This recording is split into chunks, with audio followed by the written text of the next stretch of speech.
إن الحمد لله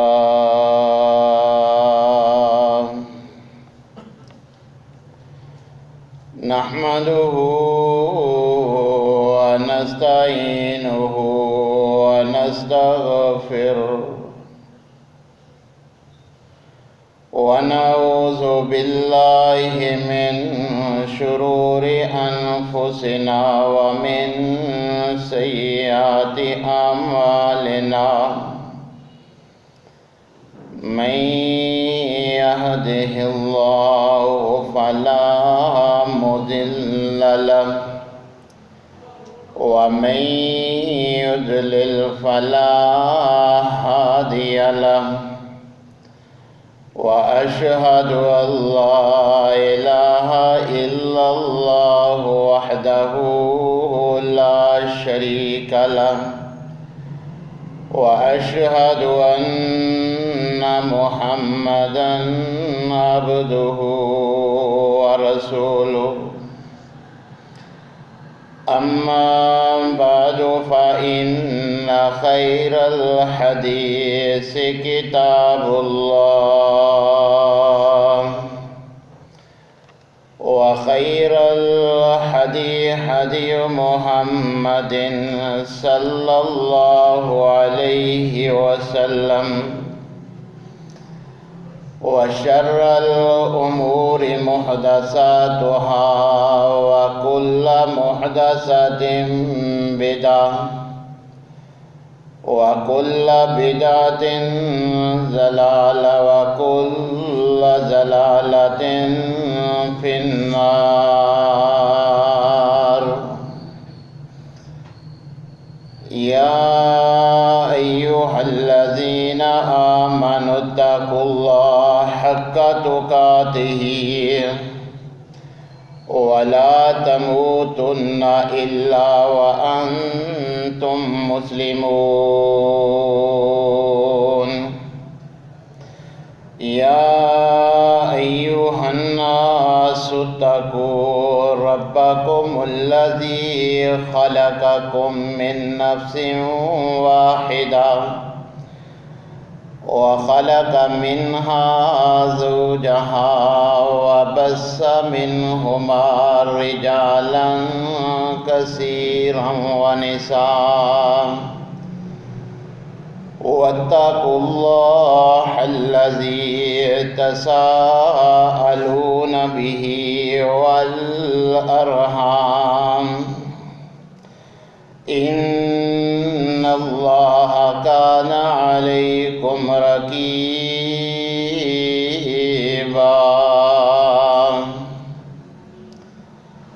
يا أيها الذين آمنوا اتقوا الله وقولوا قولا سديدا يصلح لكم أعمالكم ويغفر لكم ذنوبكم ومن يطع الله ورسوله فقد فاز فوزا عظيما. أما بعد فإن خير الحديث كتاب الله وخير الهدي هدي محمد صلى الله عليه وسلم وشر الأمور محدثاتها وكل محدثة بدعة وكل بدعة ضلالة وكل ضلالة في النار. أما بعد فأعوذ بالله السميع العليم من الشيطان الرجيم من حمزه ونفخه ونفسه. بسم الله الرحمن الرحيم.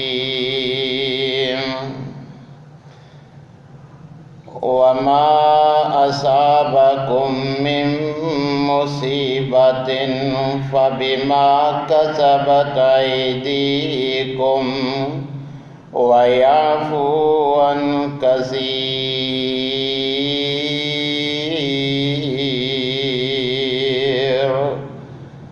وقال الله في مقام آخر وَلَنَبْلُوَنَّكُمْ بِشَيْءٍ مِّنَ الْخَوْفِ وَالْجُوعِ وَنَقْصٍ مِّنَ الْأَمْوَالِ وَالْأَنفُسِ وَالثَّمَرَاتِ وَبَشِّرِ الصَّابِرِينَ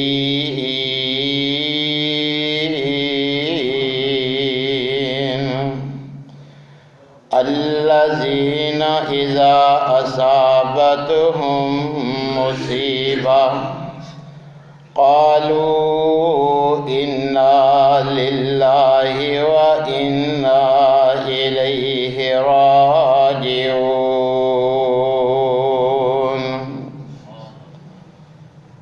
وقال الله في مقام آخر يا عبادي الذين أسرفوا على أنفسهم لا تقنطوا من رحمة الله إن الله يغفر الذنوب جميعا. وقال النبي صلى الله عليه وسلم التائب من الذنب كمن لا ذنب له. وقال النبي صلى الله عليه وسلم من لزم الاستغفار جعل الله له من كل ضيق مخرجا وهم فرج ورزقه من حيث لا يحتسب. تمام قسم کی تعریفات مالک العلام ذوالجلال والاکرام وحدہ لا شریک مالک کائنات اور خالق ارض و سما کے لیے لاکھوں کروڑوں درود و سلام اس ہستی اقدس و مقدس کے اوپر جن کا نام نامی اسم گرامی جناب محمد الرسول اللہ صلی اللہ علیہ وسلم ہے. سامعین محترم، خوشی اور غم یہ زندگی کا لازمی حصہ ہے،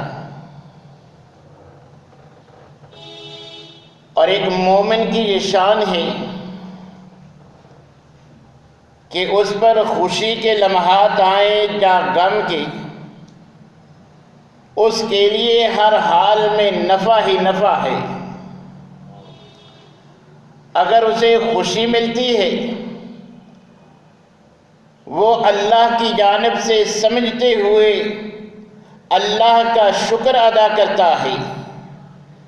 عبادات میں اور زیادہ بڑھ جاتا ہے. اور اگر اس کو کوئی غم پہنچتا ہے پھر بھی وہ اللہ احکم الحاکمین سے اپنی لو لگا لیتا ہے، جس سے اللہ اس کے لیے آسانیاں پیدا فرما دیتے. سامعین محترم، آج پوری دنیا میں خوف و ہراس عام ہے. اپنے بیگانے مسلم و غیر مسلم ہر کوئی خوف زدہ نظر آتا ہے. ایک وائرس اس سے پوری دنیا کانپ رہی ہے. ہر کوئی احتیاطی تدابیر بتلاتے اپناتے نظر آتا ہے. غیر تو غیر، آج وہ مسلمان کہ جو اسلام کے مطابق زندگی گزارے تو اللہ ان کو خوف سے، غم سے نجات دے دیتے ہیں۔ اسلامی تعلیمات سے دوری کی بنا پر، موت پہ قطعی عقیدہ ہونے کے باوجود غیروں سے بھی زیادہ ان جراثیموں سے ڈرتے نظر آتے ہیں۔ سامعین محترم، جب ایسی صورتحال ہو تو ایک مومن کو کیا انداز اپنانا چاہیے؟ جس دین کے ہم پیروکار ہیں، ایسے مرحلہ پر ہماری شریعت، ہمارا دین ہم سے کیا تقاضا کرتا ہے؟ کیونکہ جس دین کے ہم پیروکار ہیں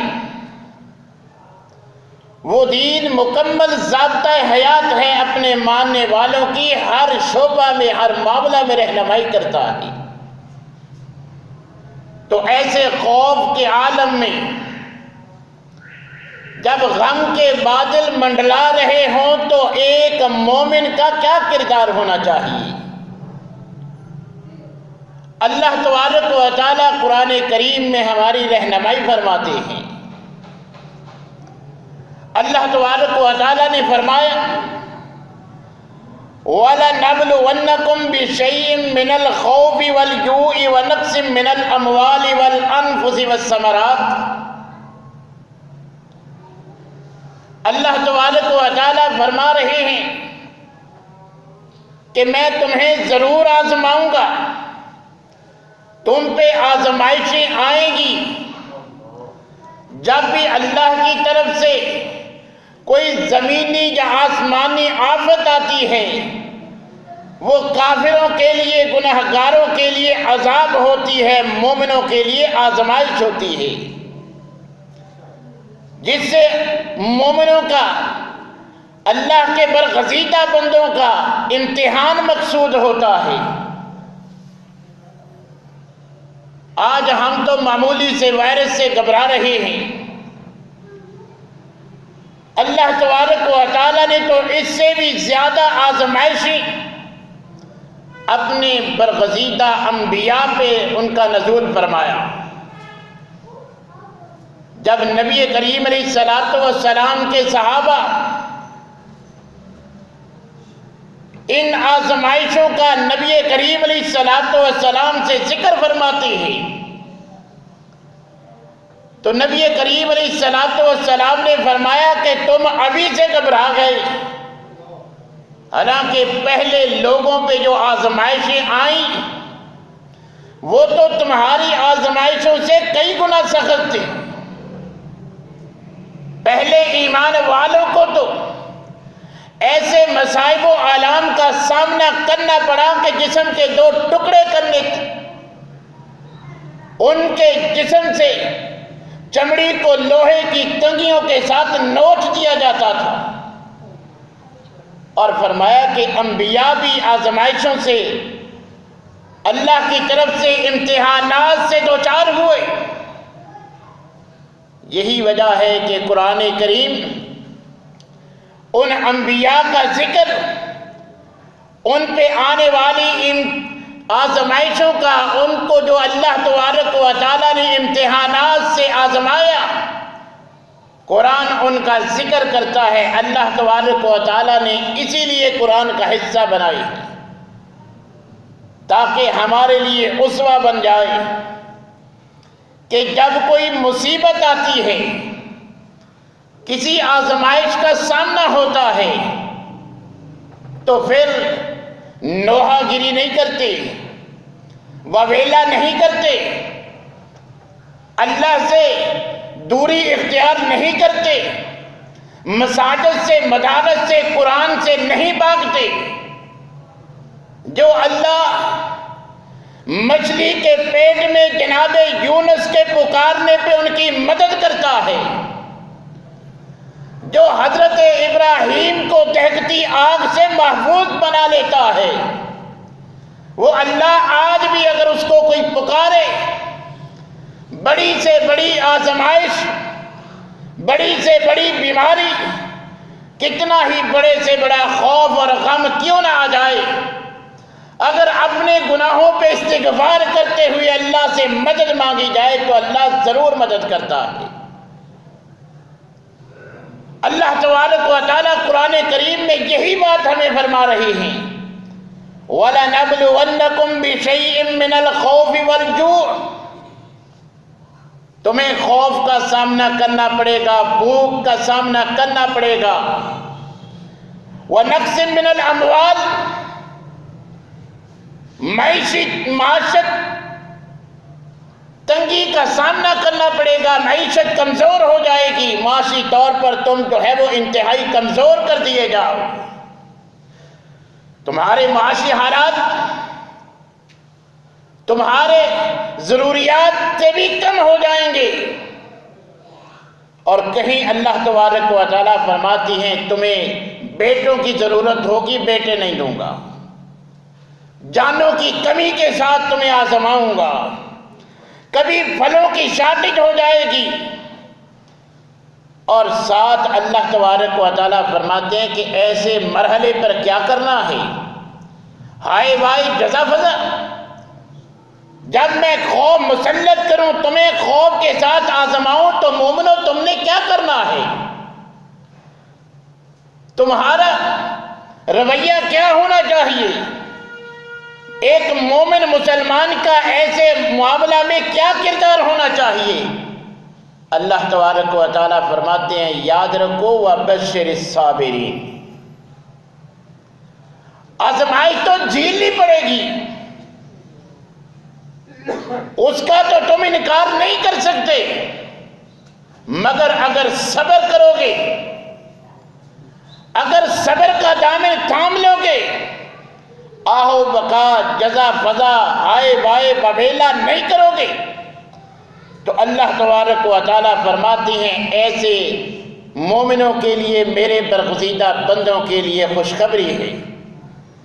خوف ختم ہو جائے گا، ان کے لیے بشارتیں ہیں، خوشخبریاں ہیں، کن کے لیے؟ اذا اصابتہم مصیبہ، جب وہ کسی مصیبت میں گرفتار ہو جاتے ہیں، کوئی خوف، کوئی غم، کوئی مصیبت آن پہنچتی ہے، قالوا انا للہ وانا الیہ راجعون، وہ اللہ کی طرف پلٹتے ہیں، اللہ کی نافرمانیاں چھوڑ کے اللہ کی اطاعت والے کام کرتے ہیں، اللہ کے عبادت میں جو سستی ہے اس کو ختم کرتے ہیں، اور اس کو اللہ کی طرف سے آزمائش سمجھتے ہوئے اللہ کے ساتھ اپنا تعلق مضبوط کر لیتے ہیں۔ اور اللہ تبارک و تعالیٰ نے قرآن کریم میں گارنٹی دی ہے کہ جن پہ آزمائش آئی ہے وہ صبر کریں گے، ان کے لیے بشارت ہے، اور جو گناہگار جن پہ وہ آزمائش نہیں عذاب کی صورت میں ہے، اللہ تبارک و تعالیٰ نے ان کے لیے بھی رہنمائی فرمائی ہے کہ اگر وہ بدعمالیوں کی وجہ سے مجھے چھوڑ کے شیطان کے پیچھے چلنے والے، جب میں ان پہ کوئی عذاب مسلط کر دیتا ہوں، اب ان کی جان بخشی کیسے ممکن ہے؟ تو اللہ تبارک و تعالیٰ فرماتے ہیں کل اے پیغمبر صلی اللہ علیہ وسلم ان سے فرما دیجیے یا عبادی الذین اسرفوا علی انفسہم لا تقنطوا من رحمت اللہ، اے پیغمبر صلی اللہ علیہ وسلم ان سے فرما دیجیے کہ اللہ کے بندو، اللہ نے روکا تھا تم نہیں رکے، اللہ نے حکم دیا تھا تم نے نہیں مانا، گناہوں کی زندگی میں تم نے گناہوں کی دلدل میں پھنس کے ساری زندگی کھپا دی ہے، اب اللہ کی جانب سے کسی عذاب میں، کسی مصیبت میں گرفتار ہو چکے ہو، تو یاد رکھو اگرچہ اللہ کی نافرمانیاں کرتے تھے، گناہ کرتے تھے، لا تقنطوا من رحمت اللہ، تمہاری بدعمالیاں، تمہاری نافرمانیاں، تمہارے گناہ اللہ کی رحمت سے نہیں بڑھ سکتے۔ مایوسی کی فضا نہیں ہونی چاہیے۔ مومن مسلمان غم اور خوف کے عالم میں مایوس نہیں ہونا چاہیے۔ لا تقنطوا من رحمت اللہ، جب کسی بیماری کے علاج پر، اس کی دوا پر تم ڈاکٹروں سے مایوس ہو جاؤ، ڈاکٹر ہاتھ کھڑا کر دیں، اطباء ہار مان لیں کہ اس بیماری کا، اس وائرس کا ہمارے پاس کوئی علاج نہیں، ایسی مصیبت دنیاوی وسائل جواب دے گئے، تو اللہ ایک مومن کو کیا کردار اپنانے کا حکم دیتے ہیں؟ لا تقنطوا من رحمت اللہ۔ اللہ کرونا سے بچانے کے لیے ماسک، دوسروں سے دوری کا، احتیاطی تدابیر کا پابند نہیں۔ اللہ کی رحمت پہ بھروسہ کرتے ہوئے اس مرحلے میں بھی اگر اللہ کو پکارے ہوئے تو اللہ احکم الحاکمین تمہاری ضرور مدد کرے گا۔ اللہ تبارک و تعالیٰ نے تو تم سے وعدہ کیا ہے، کتنے بھی گناہ کر لو، اے پیغمبر صلی اللہ علیہ وسلم ان کا عقیدہ بنا دیجئے، لا تقنطوا من رحمت اللہ۔ زندگی میں مشکل سے مشکل مرحلے میں بھی یہ میری اللہ کی رحمت سے مایوس نہ ہو۔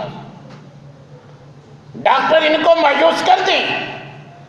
حکمران مایوس کر دیں کہ ہم نہیں بچا سکتے، ہمارے پاس اختیار نہیں، وسائل نہیں، تو اللہ فرماتے ہیں مجھ سے مایوس نہیں ہونا،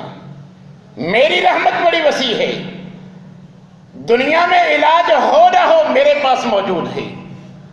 لہذا میری رحمت سے مایوس نہیں ہونا۔ کرنا کیا ہے؟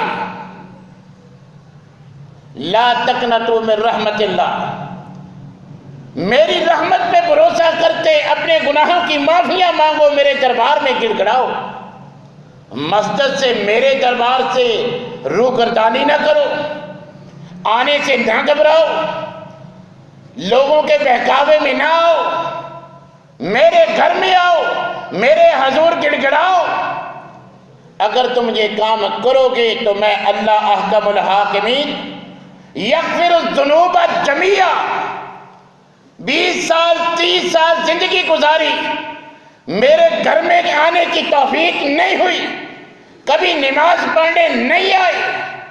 کبھی نیکی کا کام نہیں کیا، مگر گناہوں کی زندگی میں 40 سال کھپانے والے بھی اگر میرے گھر میں آ جائیں، میرے دربار میں سجدہ ریز ہو کے اپنی 30 40 50 سالہ زندگی کی خطاؤں کی معافی مانگیں تو اللہ تبارک و تعالیٰ فرماتے ہیں، اعلان ہے، تحقیق ہے، یغفر الذنوب جمیعا، میں صغیرہ کبیرہ نہیں، تو صغیرہ ہوں گے وہ بھی معاف کر دوں گا، کبیرہ ہوں گے وہ بھی معاف کر دوں گا۔ میری رحمت پہ بھروسہ کر کے میرے گھر میں تو آؤ،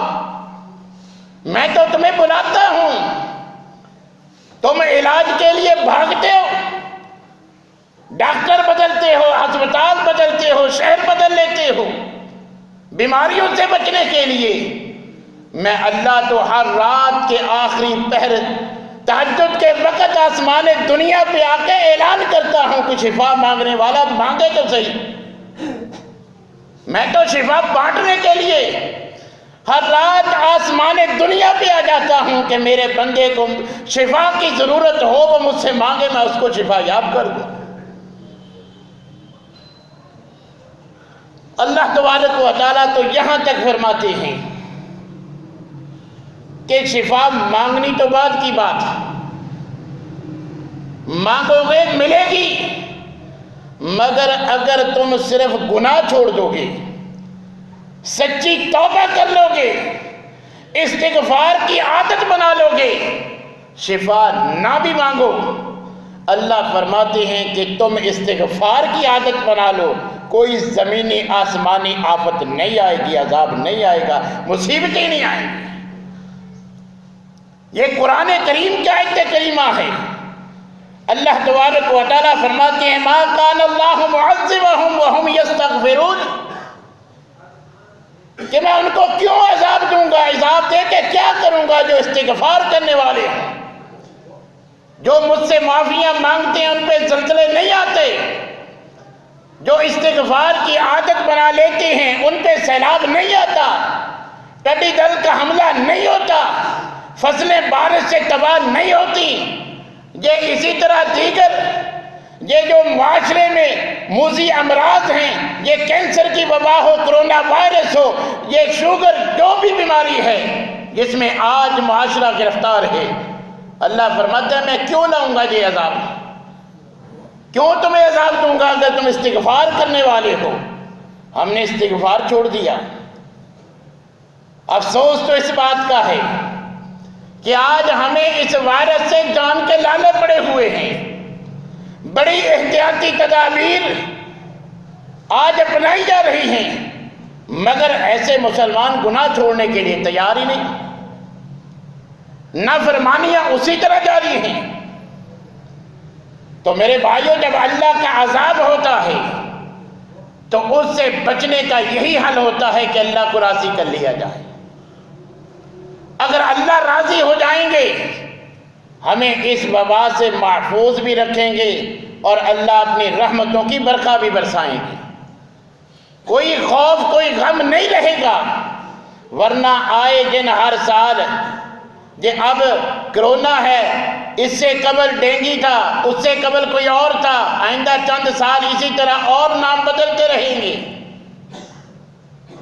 اگر ان سے بچنا ہے تو اس کا یہی راستہ ہے۔ آج غم ہے، غم سے نجات کیسے ملتی ہے، پریشانیوں سے، مصیبتوں سے نجات کیسے ملتی ہے؟ اللہ نے قرآن میں بھی یہی بات فرمائی ہے، وَمَن يَتَّقِ اللَّهَ يَجْعَل لَّهُ مَخْرَجًا۔ نبی کریم علیہ السلام نے بھی یہی بات بیان فرمائی ہے، من لازم الاستغفار، جو استغفار کو لازم بنا لیں، استغفار کی عادت بنا لیں،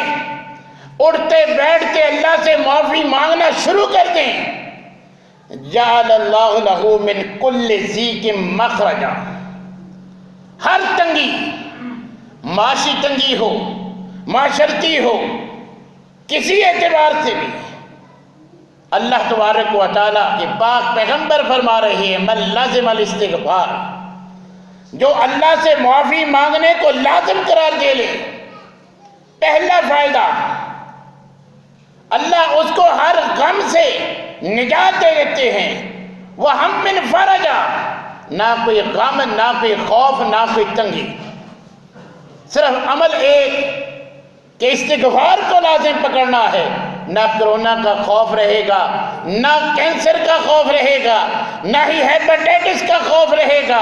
نہ کوئی اور بیماری سے تمہیں خوف زدہ ہونے کی ضرورت ہے۔ من لازم الاستغفار، اگر تم استغفار کو لازم بنا لو، نبی کریم علیہ السلام نے فرمایا اللہ ہر تنگی سے نکلنے کا راستہ دے دیں گے، ہر خوف سے نجات دے دیں گے۔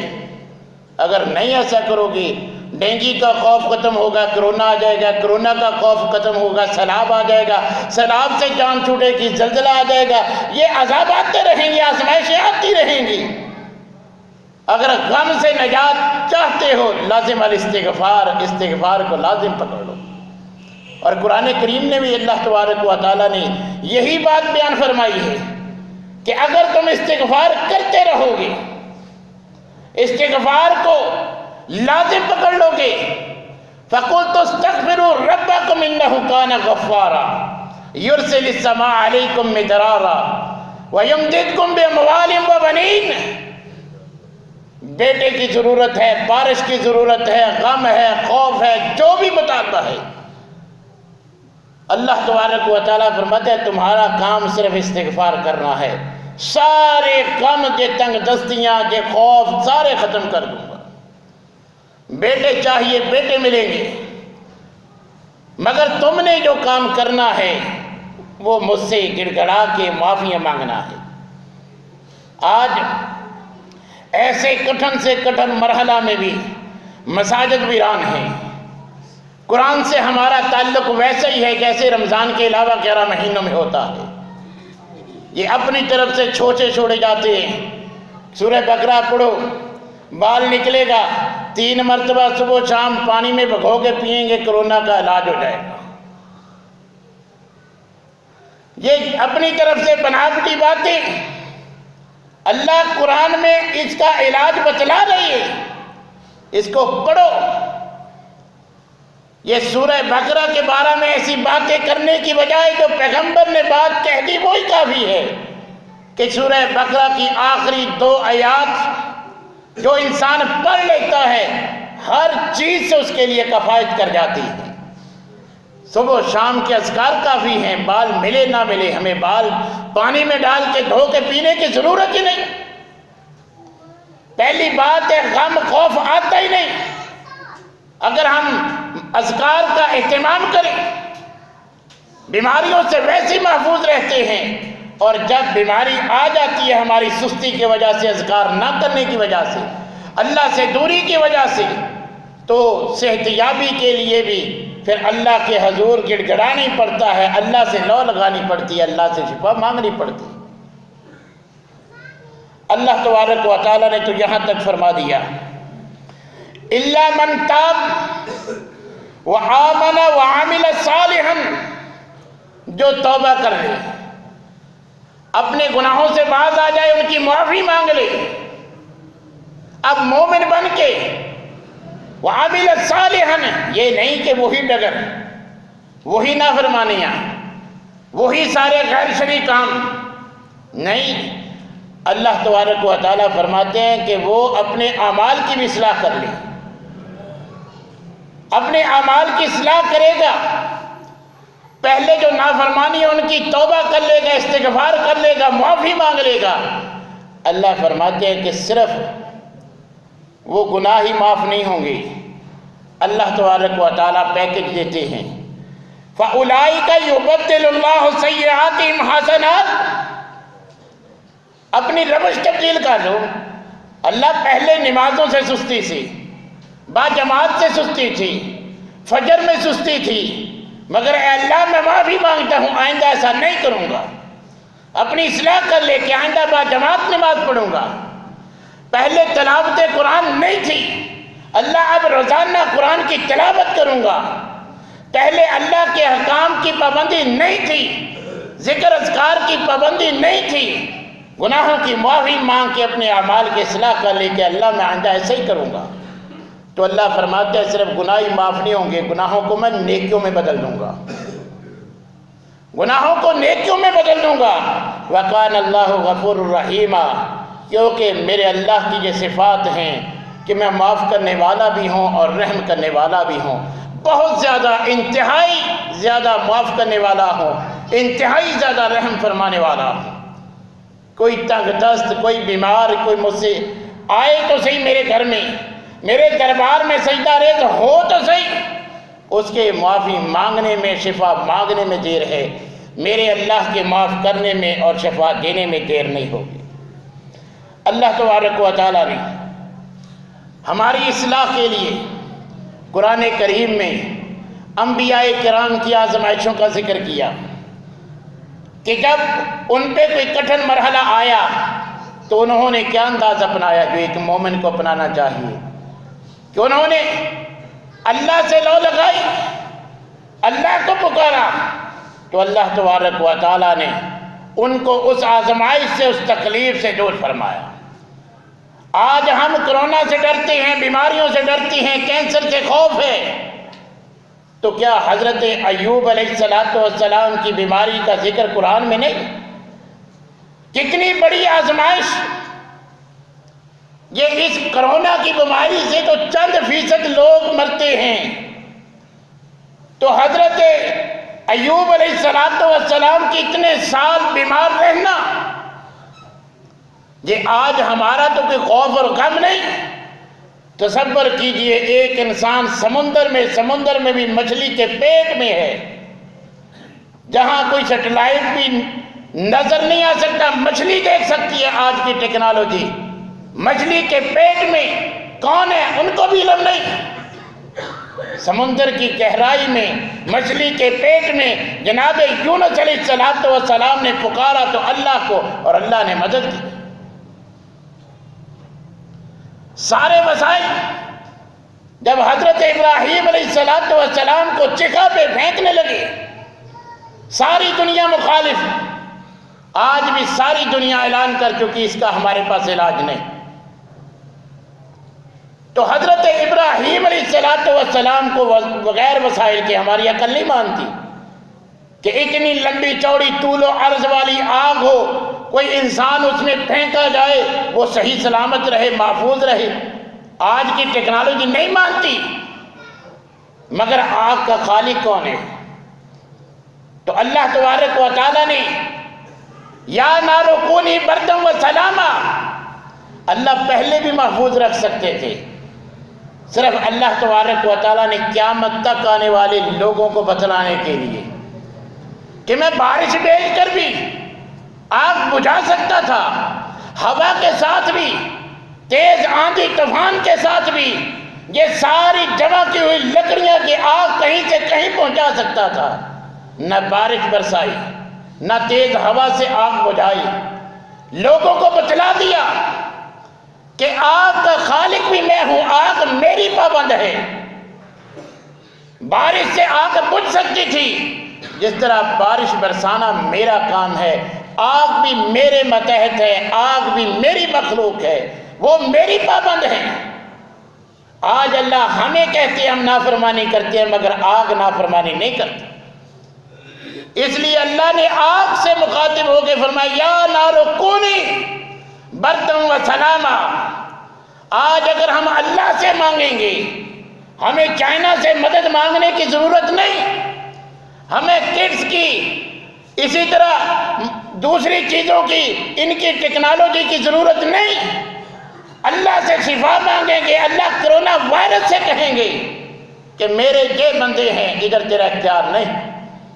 جس طرح آگ سے حضرت ابراہیم کو اللہ نے محفوظ رکھا، کرونا سے اللہ ہر مسلمان کو بچا سکتے، مگر ہمیں اپنا ایمان طرز عمل، ہمیں اپنا کردار جناب ابراہیم جیسا بنانا ہے، حضرت یونس جیسا بنانا ہے، حضرت ایوب جیسا بنانا ہے۔ یہ ہمارے پیغمبر جن کا ایک ایک لمحہ میرے اور آپ کے لیے اسوہ حسنہ ہے۔ آج میں اور آپ ایک ایک لمحہ گناہوں میں گزارتے ہیں، یہ تو معمولی ہے، جو ہمارے گناہ ہیں، جو ہماری بدعمالیاں ہیں۔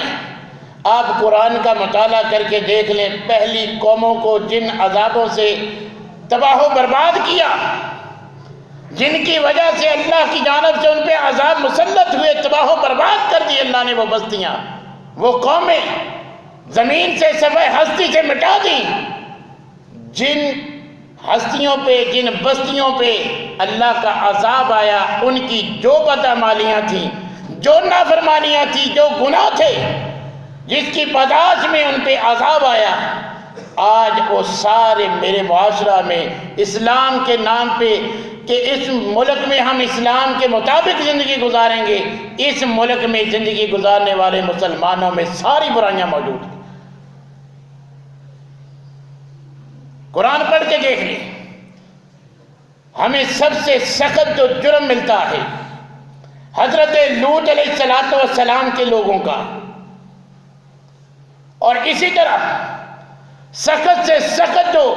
رونگٹے کھڑے کرنے والی بات ہے کہ پیغمبر کے زمانے میں لوگ اپنی بچیوں کو زندہ درگور کر دیتے تھے، سن کے خوف آتا ہے۔ مگر ذرا اپنے معاشرے پہ نظر دوڑائیے، کیا ہمارے معاشرے میں حمل ساقط نہیں ہوتے؟ ہمارے معاشرے میں یہ کام نہیں ہوتا؟ نامولود کی لاشیں کوڑے کرکٹ سے نہیں ملتی؟ چھوٹی چھوٹی بچیوں کو ریپ کر کے کوڑے کے ڈھیروں پہ نہیں پھینکا جاتا؟ وَإِذَا الْمَوْعُودَةُ سُئِلَتْ بِأَيِّ ذَنبٍ قُتِلَتْ، جو قرآن کہتا ہے ان والدین سے یہ بچیاں اللہ کے دربار میں پوچھیں گی کہ ہمارا قصور کیا تھا۔ تو آج یہ زینب کے واقعات، یہ آج کوڑے کے ڈھیر سے ملنے والی نامولود بچوں کی لاشیں، تو یہ کرونا کا عذاب تو بہت کم ہے، جو ہماری بدعمالیاں ہیں،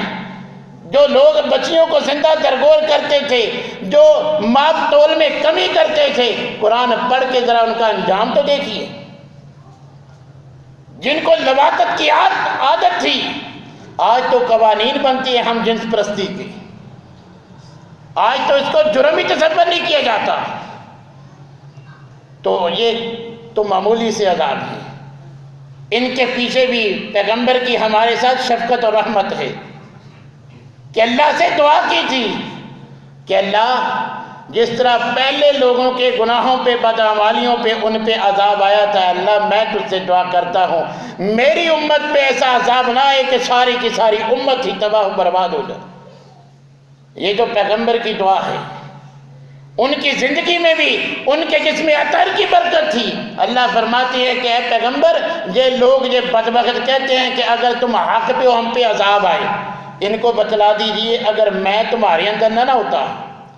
میں محمد صلی اللہ علیہ وسلم کی ذات تمہارے اندر موجود نہ ہوتی، تمہارے اعمال تو ایسے ہی ہیں، تمہارے کہنے کے مطابق پتھروں کی بارش ہونی چاہیے تھی، تمہارے اوپر آنا تو عذاب ہی چاہیے تھا، مگر میں محمد صلی اللہ علیہ وسلم تمہارے اندر موجود ہوں۔ اللہ فرماتے ہیں جب تک تو ان میں موجود ہے یہ بدبخت عذاب سے بچے رہیں گے۔ تو نبی کریم علیہ السلام نے دعا مانگی ہے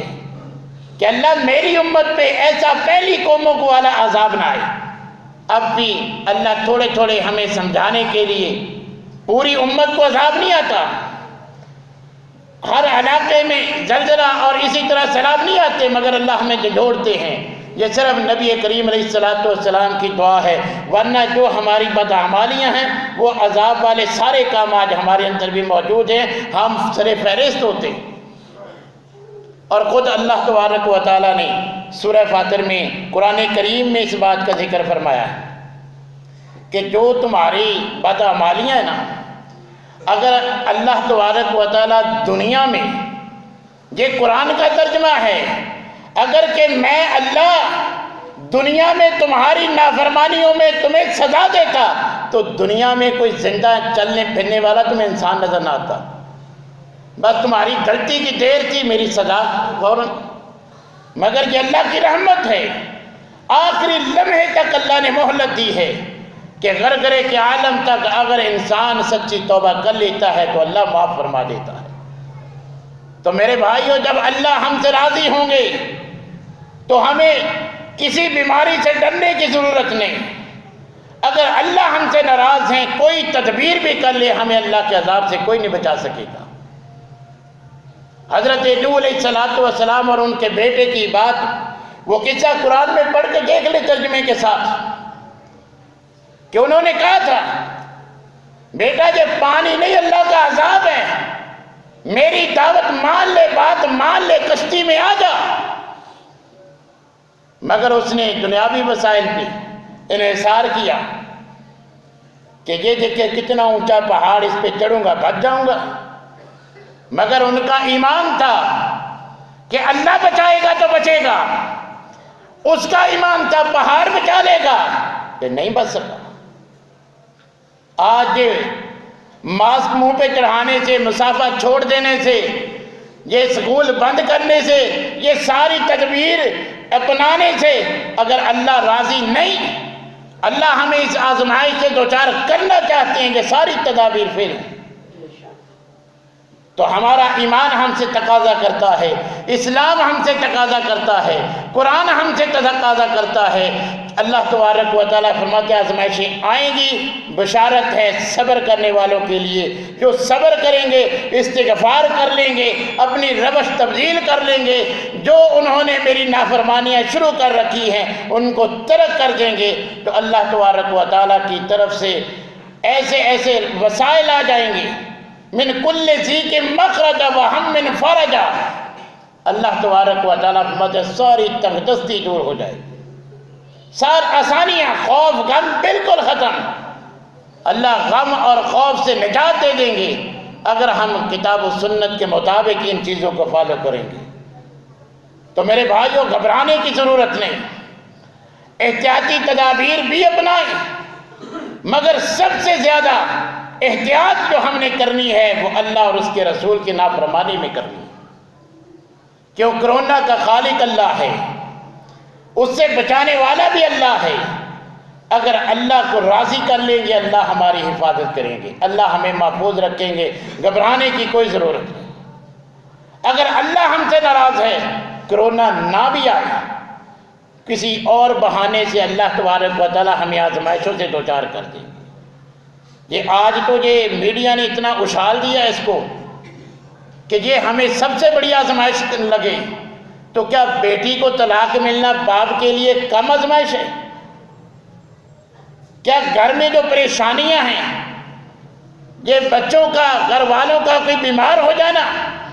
گھروں کا امن و سکون ختم ہو جانا، 10 کمانے والے ہیں گھر کے اخراجات پورے نہیں ہوتے، یہ آزمائشیں کم ہیں؟ جتنا کماتے ہیں اکثر حصہ دواؤں پہ، علاج پہ خرچ ہوتا ہے۔ سب کچھ ہونے کے باوجود، ساری آسائشوں کے باوجود اے سی چل رہا ہوتا ہے، نیند نہیں آتی، یہ کوئی کم آزمائش ہے؟ اگر ان سے تحفظ چاہتے ہیں، بچنا چاہتے ہیں، یہی صورت ہے کہ اللہ کی جانب پلٹ آئیے، اللہ سے اپنی لو لگا لیجئے، گناہوں